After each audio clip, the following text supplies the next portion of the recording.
Au Gabon, la réouverture des restaurants n'est plus qu'une question d'heure. Aussitôt annoncé par le gouvernement, Tarek et son équipe se mettent à l'œuvre pour recevoir leur clientèle. Après plus de 3 mois de restrictions, la décision des autorités gabonaises vient redonner du sourire à ce compatriote. Nous, ça fait déjà plusieurs mois que nous ne travaillons pas, voire très peu, parce qu'il faut savoir que dans le domaine de la restauration, ici, vous avez des gens qui ont un service de livraison, d'autres qui n'en ont pas. Donc c'était des gens qui ont été extrêmement touchés, vu qu'ils n'ont pas de service de livraison, et qu'en pleine crise, ils ont du mal à devoir gérer ce genre de situation.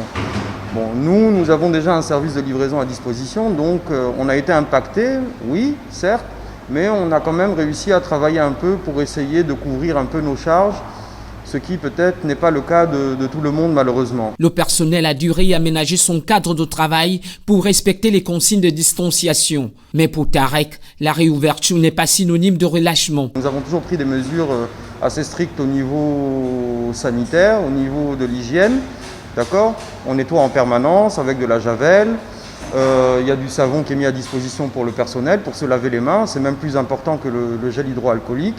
On a du gel hydroalcoolique qui est mis à disposition pour les clients. Mais bon, après, je pense que la réouverture, il faudra réouvrir, oui, mais il faudra demander aux restaurateurs de bien respecter les mesures d'hygiène qui seront fixées par le gouvernement. Avant le confinement, le restaurant servait entre 20 et 30 couverts par service et accueillait en moyenne une centaine de clients par jour. Les mesures de restriction ont contraint l'établissement à revoir à la baisse sa clientèle. Tarek se fait par ailleurs pour principe de ne pas augmenter ses prix afin de maintenir son niveau de visite. La carte de menu, elle aussi, reste inchangée.